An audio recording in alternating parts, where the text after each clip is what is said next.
পাকিস্তানের উপপ্রধানমন্ত্রী ঢাকা সফরে কতটা গলল সম্পর্কের বরফ এ প্রশ্নের চেয়েও আবার বড় হয়ে সামনে এসেছে ৭১-এর অমীমাংসিত ইস্যুর আলোচনা। ইসহাকদার সে বিষয়ের সুরাহা দুবার হয়েছে দাবি করে সামনে এগুতে চান হৃদয় পরিষ্কার করে, তবে সরকারের মতোই তাতে আশ্বস্ত নন বিশ্লেষকরাও। সমাধান হয়নি, এর কারণ হচ্ছে সিমলা চুক্তিতে তারা রিগ্রেট করেছে, it was not an Apology.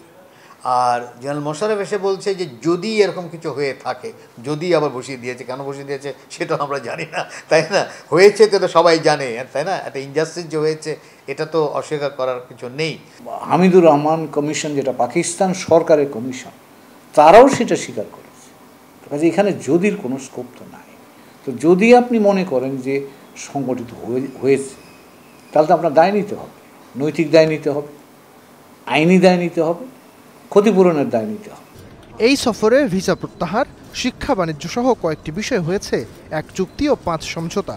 এছাড়াও ইসলামাবাদ জোর দিচ্ছে বিনিয়োগ, পরিবহন ও যোগাযোগ বৃদ্ধিতে। প্রশ্ন উঠেছে এতেই বা সুফল মিলতে পারে কতটা।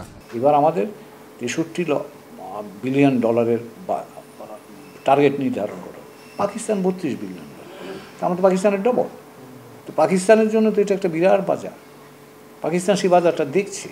তো দেখতে পারলে তারা সেই বাজার তারা খুব স্বাভাবিকভাবে আকর্ষিত হবে। যেই ওয়ার্কিং কমিটির যেই এমওইউ হয়েছে, তারা যখন বসবে আমি মনে করি সেটা খুবই গুরুত্বপূর্ণ। তখন দেখা যাবে যে হ্যাঁ, কোন কোন আইটেমে আমরা একটা উইন উইন সিচুয়েশন যেতে পারি, যেখানে বাংলাদেশের ব্যবসায়ীরাও ওখানে ইনভেস্ট করতে পারে। এরপরও বিশ্লেষকেরা বলছেন দুদেশের সম্পর্কে সুবাতাস ফেরাতে আগে হতে হবে অমীমাংসিত বিষয়গুলোর সমাধান, নইলে কঠিন হবে আগামীর পথে যাত্রা। কিন্তু রাজনৈতিক সদিচ্ছাটাকে যদি আমি টেকসই করতে চাই, তাহলে বড় আকারে কয়েকটা বিষয় যেহেতু এখনও রয়ে গেছে, সেগুলোর সমাধান দরকার। যেটা অনেকেই বলছে ৭১-এর অ্যাপোলজির ব্যাপার, বিহারিদের নিয়ে যাওয়ার ব্যাপার, এবং যেটা বলা হচ্ছে যে রিসোর্সের শেয়ারিংয়ের ব্যাপার ছিল বা দেয়ার ব্যাপার ছিল সেটা। তো পাকিস্তানের সঙ্গে আমরা ট্রানজ্যাকশন তো করছি, এমন না যে করছি না, কিন্তু বিশ্বাসের জায়গাটা কোথায় আছে?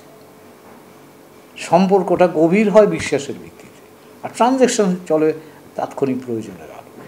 তো যেটা আপনি বলছেন, প্রয়োজনের আলোকে আমরা ব্যবসা বাণিজ্য করে যাবো হয়তো, কিন্তু আস্থার জায়গাটা কি গভীর হচ্ছে? পররাষ্ট্র মন্ত্রণালয়ের বক্তব্যেও গুরুত্ব পেয়েছে ক্ষমা চাওয়ার প্রসঙ্গ। জানানো হয়েছে ৪.৫ বিলিয়ন ডলারের ক্ষতিপূরণ, ৭০-এর ঘূর্ণিঝড়ে আসা বৈদেশিক সহায়তা হস্তান্তর ও আটকে পড়া পাকিস্তানি প্রত্যাবাসনে স্থায়ী সমাধানের আহ্বান। আমরা চাই যে হিসাবপত্র হোক। এবং নাইম আবির, স্টার নিউজ, ঢাকা।